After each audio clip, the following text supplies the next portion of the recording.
Hey everyone. So in this video, I want to talk about the Iranian economy. The Iranian economy. I want you to understand something that a lot of people who are watching the news, including us on this channel, we have not really been talking about enough and therefore aren't really noticing and understanding. Because everyone's talking about the war, the ceasefire falling apart, the negotiations, the Strait of Hormuz, the MOU. That's all very important, of course. But there's also a story going on about what's actually happening to the 90 million or so Iranians that is possibly in the long run more important than anything else going on in this war.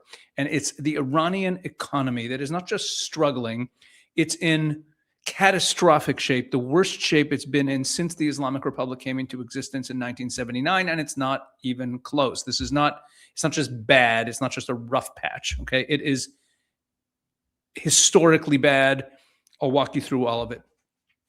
Now, the numbers are honestly staggering, and I want to talk about also in this video, what we're going to get to is what this signals in terms of what to look for in the war moving forward and what it says about the people who are still in charge and about the regime itself, meaning it's going to have some geostrategic implications beyond just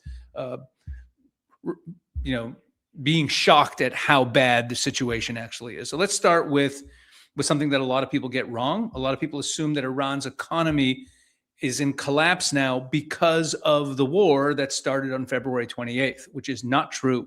The war did not break an economy that was doing okay. That the economy was already not just doing badly, but in absolute free fall. Remember, that is what led to all of the protests that precipitated that, in the way the dominoes fell. We had the protests at the end of last year, December, January, the massacre, Trump, help is on the way. And then finally, we have the military buildup that goes on for about 6 weeks or so. And then finally, at the end of February, we have the war beginning. So the economic collapse was already well on its way in 2025. Now, here, let's pull up the first piece that we're going to look at here. And this is from the Foundation for the Defense of Democracy. Is a fantastic think tank. And really, you should follow them. They have a lot of fantastic people. In fact, as you're going to see, we're having a webinar very soon where we're going to have one of their great authors who's going to be joining us. I'll tell you more about that in a couple of minutes, but let's first get to this piece. We're not going to read all of it because it's quite long, but I want to take a look at just the first couple of paragraphs to start. Here we go. On February 28th, 2026, American and Israeli forces launched Epic Fury. The country they targeted was already in economic crisis. Inflation had topped 50%. The currency was in free fall. Merchants had shuttered their shops in protest. A major private bank had just collapsed. When the bombs began to fall on Iran's petrochemical plants and military installations, they did not break a functioning economy. They shattered one already in advanced decline. Rebuilding the country will require political transformation. The Islamic Republic has spent 47 years resisting. That's an understatement. They just can't. And without that transformation, the foreign capital needed for recovery will not come. By late 2025, Iran's economy was unraveling. The International Monetary Fund had already estimated consumer price growth at 42.4% for 2025, with no expectation for improvement in 2026. Iranian merchants shuttered their shops in protest at the end of 2025, triggering mass demonstrations that the regime suppressed with brutal force. The roots go further back than 2025. Look at this. Per capita income had already collapsed from roughly $8,000 US in 2012. So we're going back quite a ways now, 14 years ago. $8,000 in 2012 to approximately $5,000 in 2024. You get that over a 12-year period. The income, the per capita income dropped from $8,000 to $5,000. Hollowed out by decades of mismanagement, endemic corruption, and layered American and other international sanctions. overall economic growth had averaged little more than 1% per year over the prior 2 decades. Again, not a functioning economy, with per capita income contracting for much of that period. As we just said, Iran's once sizable middle class shrunk from 58.4% of the population in 2011 to 48.8% in 2019. Okay, now that is setting the stage before anything, before the 12-day war, before anything else happened. But look at those numbers. Look at that. That's over a decade of steady decline, not a sudden shock. This is a slow bleed. Ordinary Iranians getting poorer, significantly poorer, year after year for more than a decade. And by the end of that decade, months before the war even started, you already had merchants shutting their shops in protest and a regime crackdown in the streets. And then the war comes. So it was already an economy that was in absolute collapse and was not actually functioning for more than a decade. Now, before we talk about what the war actually did to the Iranian economy, I want to tell you about an event that you do not want to miss. Okay, let me just tell you about this quickly. We are having a webinar, Israel 365 Action, the organization that I lead. We are hosting a live webinar next Monday, meaning a week. That is a Monday, July 20th, so a week from tomorrow when I'm recording this. And it's a fantastic, fantastic lineup. I'm going to be joined by Brigadier General Amir Avivi, founder of IDSF, otherwise known as a Bitchonistim. I've quoted him on this channel before and recently. He's incredible. We also have Brian Kennedy, who is one of the great public intellectuals. Today, he's the president of the American Strategy Group, and he's a former president of the Claremont Institute. We also have the great Dr. David Wormser. And if you haven't been seeing my weekly conversations with Dr. Wormser since the Iran war started at the end of February on the Israel 365 News channel, you got to go check those out. They are fantastic, and we learned so much from him. He's really one of the great experts on the Middle East and the world. And Lieutenant Colonel Jonathan Conricus, former spokesman of the IDF, currently with the Foundation for Defense of Democracies, whose article I was just quoting from. So that is next Monday. At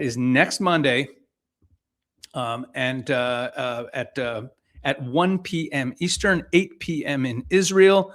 And you don't want to miss this. You can sign up either by clicking this QR code. You can click the QR code right now. You can just hold your phone up. If you're not on your phone, I don't know how you do that exactly. I'm not a tech person, but you can click this QR code or click on the link in the description of this video for the webinar. Or if you're listening, just go to Israel365.com/regime. Israel365.com/regime. As we've titled it, Are We Headed for Regime Change? What to Expect from the Middle East? A fantastic, fantastic lineup of top experts. And I'll be joining them all in conversation, an amazing panel next Monday, 1 p.m. Eastern, 8 p.m. in Israel. Don't miss it. Okay, let's get back to what we're talking about here.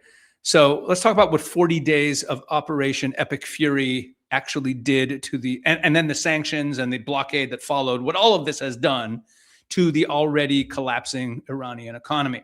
So let's go back to that piece from the Foundation for Defense of Democracies. Let's pull that up again. And let's continue reading, because I'm not going to read everything, but there's some very important sections here. So they have here an estimate of the damage. Let's take a look. The Foundation for Defense of Democracy's Center on Economic and Financial Power estimated the total economic damage of the war, and this piece was written just like a week or two ago, at approximately $144 billion, roughly 40% of Iran's pre-war GDP, with a plausible range of 50 billion to 300 billion. The Iranian regime's own spokesperson, Fatemeh Mojarrani, put the figure even higher at $270 billion in direct and indirect damage from the 40-day war. Let that sink in. Iran's own government said that the damage is worth more than $250 billion. Okay, that's not the Israeli estimate or the American estimate. That's Tehran's estimate. So where did that damage come from? It came from two places. About 2/3 of it came from the air campaign itself. Let's take a look. It goes on. Here it is. 2/3 of the economic damage came from the U.S. and Israeli air campaign itself, with the remaining third attributable to the U.S. naval blockade imposed on April 13th. The air campaign's most consequential strikes hit Iran's two main petrochemical hubs at Mashhad and Asaluya, including a devastating strike on the South Pars complex, responsible for more than 48% of Iran's pre-war petrochemical output, and that was on March 18th. Iran had invested an estimated $70 billion over decades in building this petrochemical infrastructure. Depending on the scope of the damage, rebuilding it under sanctions without access to international capital markets or Western technology could take more than a decade. That's a very important point they make here. Remember, they're going to need foreign investment. No one wants to invest in Iran. So even the prospects for rebuilding are not even very, very good. And we're talking about this one strike hitting South Pars, half the country's petrochemical output, $70 billion in infrastructure down the drain. The other third of the damage came from something less dramatic. That's 2/3 of the damage is from the airstrikes. But the other third of the damage came from something less dramatic, but arguably more devastating over time, which is the naval blockade. Let's take a look at what they have to say about that here. The U.S. naval blockade has proven to be the most economically precise instrument deployed. Iran exported zero crude oil in May 2026, down from just over 2.1 million barrels per day, not in the month, in February. So in February, they're doing 2.1 million barrels per day. Multiply that by 28 days in the month of February. Okay, that's 2.1 million per day to zero in May. February was the last full month before hostilities. Estimated export revenues for May fell below, this is export of everything they export, below $200 million against a pre-war monthly revenue baseline more than 20 times that figure. Oxford Economics estimated the blockade could cut off 70% of Iran's export income. FDD estimates that the combined daily economic damage from the blockade ran at approximately, daily damage, at approximately $435 million per day. Wow. Zero in May. And oil's the thing that funds this regime. Zero in May. I mean, to make that up, considering that we're doing 2.1 million barrels per day beforehand. Look, here's another detail. The regime did some more damage. Some of the damage they did to their economy, they did to themselves. Here, take a look at what they did with the internet. We all heard about the internet blackout. Let's jump down to that. Here we go. The internet shutdown, which began on January 8th, 2026, when the regime severed connectivity in response to nationwide protests and continued for at least 88 days, was itself a self-inflicted economic wound of significant scale. Independent estimates ranged widely. Daily costs to the digital economy ran between $30 and $80 million, while broader estimates reached as high as $250 million per day, when factoring in the paralysis of banking and traditional businesses unable to process payments or coordinate with suppliers. Imagine today, whatever job you have, no internet for weeks, months on end. The blackout has been characterized as the longest in history, with businesses severed from clients, foreign trade halted, and import-export operations ground to a standstill, since even basic functions like issuing pro forma invoices, confirming shipments, and transferring funds depended on connectivity. Freelancers, teachers, crypto traders, digital entrepreneurs who had built Iran's fast-growing informal digital economy were wiped out virtually overnight. So think about this. The Americans are bombing them. The Israelis are bombing them. They have a blockade. They can't sell their oil. And meanwhile, the part of the economy that could possibly function if there's an internet gets shut down by the government. Think about that. It's wild. The regime shut down the internet to control protests, and in doing so, blacked out an entire huge slice of its own economy. And we didn't really see it because, this whole time there was no internet. We were kind of like, we knew that we were bombing them a lot. We were causing a lot of damage. But the damage was just something that we did not really know about. So those are the big macro numbers. I want to bring this down though to the ground level, because GDP contraction doesn't mean it's hard to wrap our head around as normal people. And these big numbers in the millions and billions of dollars, they're about the economy. Let's talk about what this actually looks like for an ordinary Iranian family trying to buy dinner.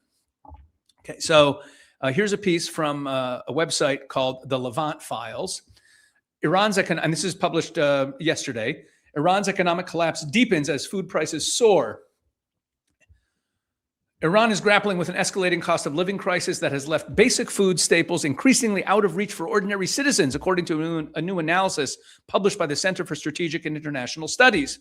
The report, part of CSIS's Charting the Middle East series and authored by Lilia Yatim, draws on data from the World Food Programming showing, get this, that the price of wheat flour in Iran rose by 124% in May compared to November 2025. That's not a year-over-year inflation number. That's a year over, 6 months inflation number. The period just before a sharp depreciation of the rial, that's the Iranian currency, just before that depreciation triggered widespread protests across the country. Prices for beef, chicken, and cooking oil have also climbed sharply over the same period, according to World Food Program figures cited by CSIS. Whoa. Flour, the most basic staple, up 124% over 6 months. Imagine a $10 bag of flour costing $22 the next time you go back to the store. Okay. Now, there's another piece here from Euronews that also speaks to this stuff. It's a long piece. The title of it is Iran's inflation spiral deepens as rial slides and tensions rise. I'm going to go down to the bottom where it talks about the effect on food. The steepest price increases have been recorded in categories most closely associated with everyday household spending.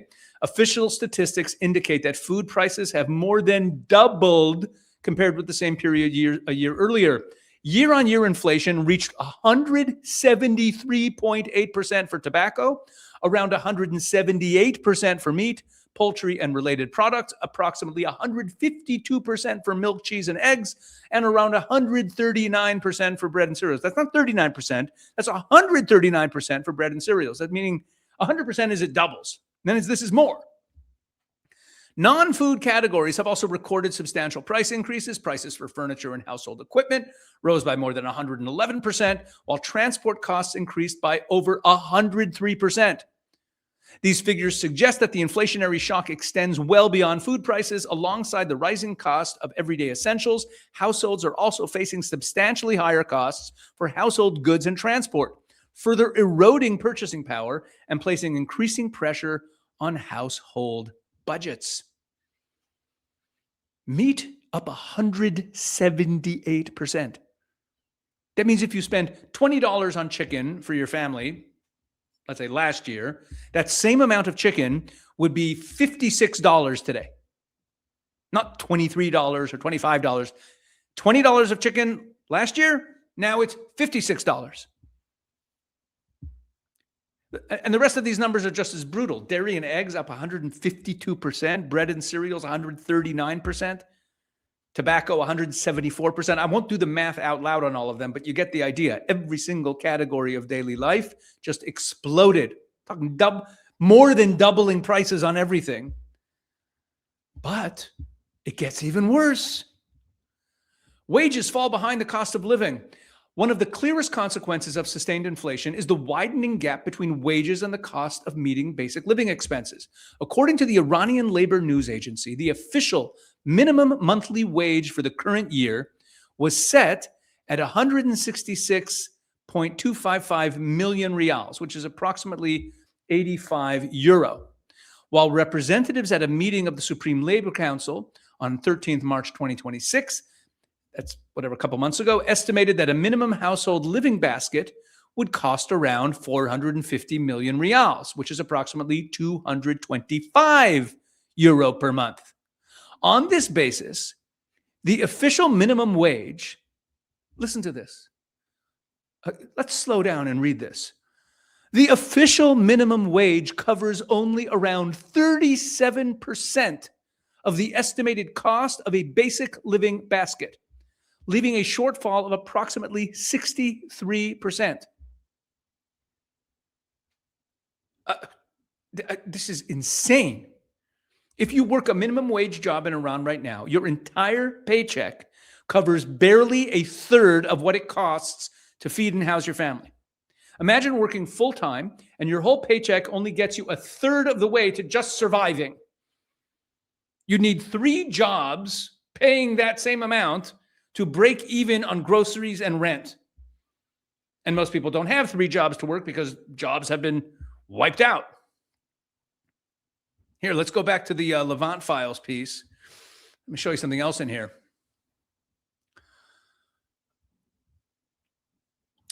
Tehran has attempted to respond to the crisis by establishing a so-called Resistance Economy Committee tasked with cracking down on price gouging and addressing shortages.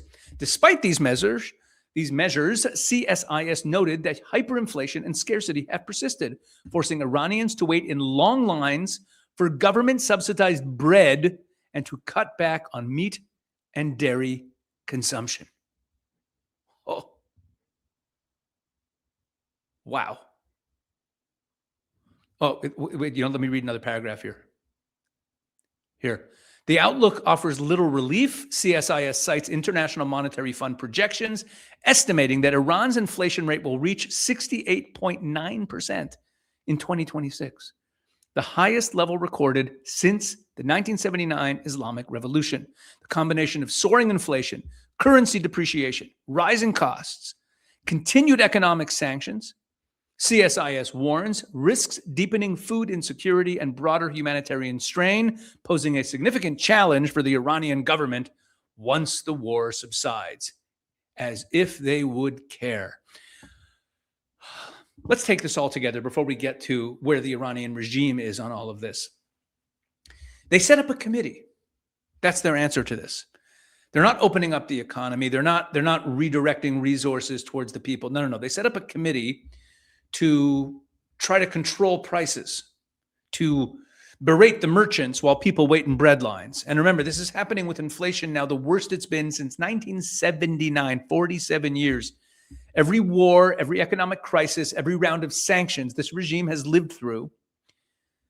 And this is the worst it's ever gotten.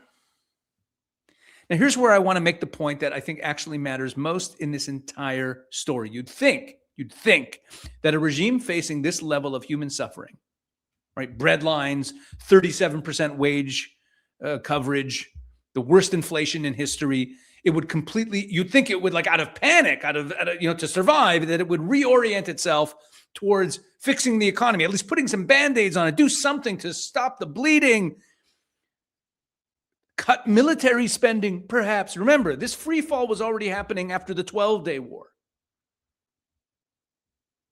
You'd think just out of survival, strategically, even if all you want to do is destroy America and Israel, for a few months at least, cut the military spending, redirect resources towards the people who can't afford to eat. But that's not what happened. And I want you to think about this specific detail that I'm going to share with you, because I think it says more than any budget number could. I mentioned this in a video just a couple days ago, that Iran recently purchased Russian fighter jets, S-35s, Su-35s, and Su-30s. This is from a month ago. Iran orders 12 Russian long-range fighters for delivery in 2027. They're still ordering fighter jets. More and more Russian fighter jets. How about this one? Iran weighs purchase of used Chinese J-10B fighters. This is from June 20th, less than a month ago. They're buying fighter jets from Russia and China. This is what they want to spend their money on. And the Su-35s are part of a defense deal with Russia worth over $6 billion, meaning they got a little bit of relief, they got a little bit of money in this, and what are they doing? They're sending the money to Russia to buy weapons. While Iranian families are standing in bread lines and minimum wage covers a third of what it costs to survive, Iran's government is literally paying Russia to store and maintain an order of advanced fighter jets, to hold on to them and not deliver them yet because the airbase meant to receive them in Iran hasn't been rebuilt yet, and they're investing more money in that. And just in case that deal falls through or moves too slowly, they're also out shopping for used Chinese fighter jets as a backup plan to rebuild their air force even faster. This is what they are spending their money on. Guns over bread isn't a metaphor here. It's literal monthly. It is the policy of Iran to pay for jets they can't even use yet while their people can't afford to eat. This is not a regime that got caught off guard by some tough choices. They had the choice in front of them, guns or bread. After the 12-day war, Trump lifted sanctions on them so they could sell their oil. He even said at the time, they have to rebuild their economy after everything we did to them. And what did they do? They like more than doubled their pace of ballistic missile production. That's what they did with the money. In the middle of the worst economic crisis in its history. And you need to get into the head of the people in this regime, understand how diabolical they are. Their own regime almost collapsed over this, and this is what they spend all the money on. This is what I want you to walk away from this video understanding. This is not about incompetence. It's not mismanagement or all because of the sanctions. Mismanagement matters. There's that too. But underneath this is a regime whose actual priority, when forced to choose, is its ideological military project, the proxies, the weapons, not the well-being of its own population. This is the proof of it. This is not rhetoric. If you're ever arguing with someone and say, oh, they don't care about the Iranian people, this is it. This is not incompetence. This is a value system. And once you see that clearly, a lot of other decisions, right? The proxy funding, the nuclear program, the ballistic missiles, the refusal to change course, even as people starve, it all starts to make sense. This is a regime acting exactly according to what it actually believes matters. Yes, this is who they are. It is. I'm sorry I'm being so emphatic here, but we have to get this into our heads because it's such a paradigm shift for us coming from the West. Last point, because I think this is the part that people really don't grasp. And this is important, like to think ahead about what we're seeing and what to expect downrange as we see this whole drama play out. So imagine that the war completely ends tomorrow, right? And we would be like, oh my gosh, no, the war's ending.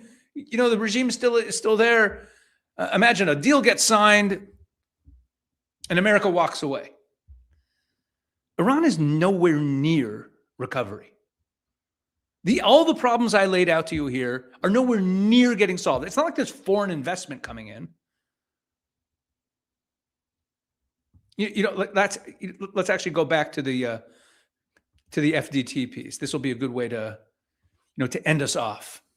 Let's go back to the FDT piece here. Where is it? Here. Even setting aside the scale of destruction, Iran's path to potential economic recovery faces structural obstacles that distinguish it sharply from post-war reconstruction and other contexts. The most significant is the sanctions. Key sanctions, including U.S. Treasury counterterrorism designations on the National Iranian Oil Company and Iran's Ministry of Petroleum, are not measures that a president can waive unilaterally. Trump can't remove those. Reinforced in U.S. legislation, they constrain not only government actors, but deter private sector participation from banks, insurers, energy companies that face secondary sanctions risk. Any reconstruction program funded through international capital would require not merely an executive order, but would require major political changes, including verifiable constraints on its nuclear program, dissolution of the IRGC, an end to the financing of proxies, human rights improvements, limits on the ballistic missile program to satisfy the stack of statutory sanctions restrictions. This is all in these laws. What they have to do to remove the sanctions. And this is not executive orders. Trump cannot remove these sanctions on his own. These are no technical adjustments. They would likely require the end of the Islamic regime itself. In other words, there's a limit to even how much Trump can save the regime, even if he completely wanted to. Iran's frozen assets held overseas, estimated at over $100 billion by Iranian officials and independent analysts, represent a potential but deeply uncertain lifeline. Approximately 12 billion US dollars is believed to be held in Qatar, 10 billion in Iraq, tens of billions in China, but not all these funds would be recoverable, even under a full sanctions relief agreement. Some are entangled in legal disputes entirely separate from the sanctions regime. As of early June 2026, last month, negotiators were discussing an immediate package of roughly 12 billion, less than 10% of the estimated damage.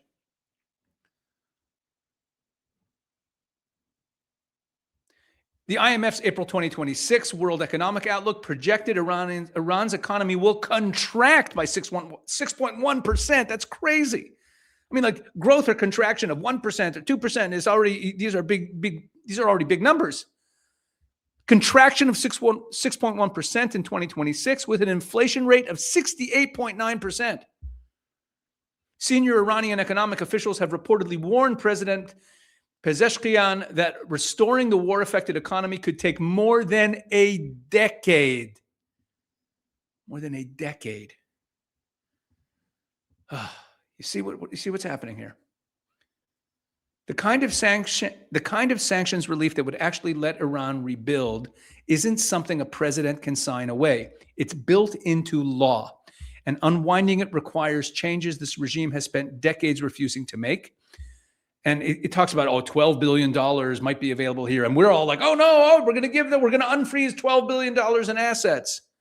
Remember we were talking about the MOU, we're going to unfreeze funds. Or they're selling their oil, they're making a few $1 billion. Yeah, we don't want them to be able to do that.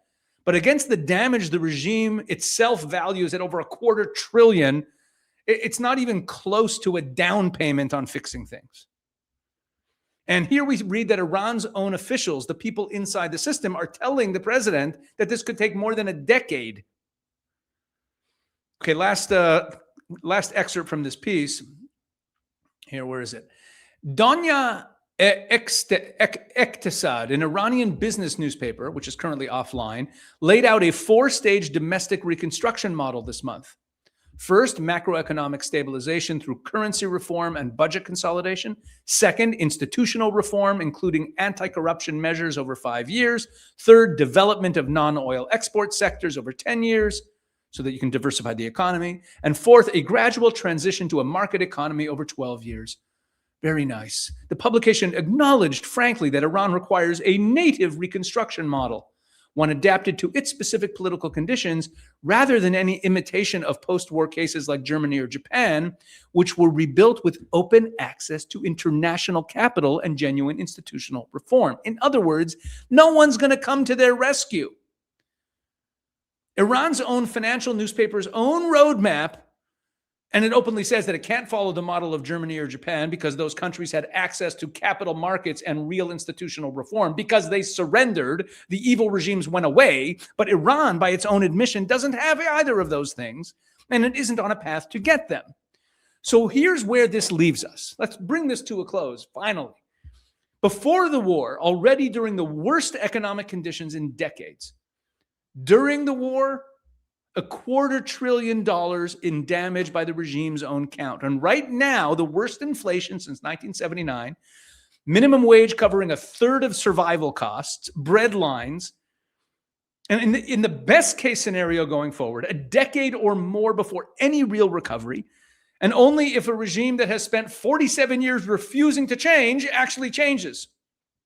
And through every single stage of that, the decline, the war, the suffering, the negotiations, the regime's answer has never been, hey, maybe we should take care of our people. No, it's been weapons, ideology, survival of the regime. That's it. That's all they care about. One more thing before I let you go. When people talk about regime change in Iran, they usually, and when I talk about it even on this channel, we usually frame it as a question of what is America going to do? What is Israel going to do? Are we going to finish the job militarily? Whether it's, blockades, strikes, sanctions, marching on Tehran, taking Karg Island. But all of that misses this. That the regime is not a stable government facing an external threat. It is a collapsing government, collapsing from the inside. And history is full of regimes that looked completely stable right up till the moment that they collapsed. The Shah's government looked stable in 1978. The Soviet Union, up to the final days, it didn't look like it was about to collapse. If you remember that. Regimes like this don't usually give you advance warning. They hold on and hold on. Same thing with Assad, right? Assad in Syria. We didn't see that coming until like the day it happened. Regimes hold on, and then one day they're gone. They don't anymore. And I don't know when that's going to come, but Iran's regime right now is sitting on inflation worse than anything it's seen in its history. A currency in free fall is an understatement. And all they're doing with any money they get is buying more fighter jets rather than feed the people. The population has taken to the streets before. It's going to happen at some point. Nobody knows exactly when or how this ends, but this is not a static situation. Anyway, this video has gone on far too long. Thank you very much for watching. I hope you found this useful. Please make sure to like, share, subscribe, drop a comment. I want to know what you think. Thanks for watching, and God bless.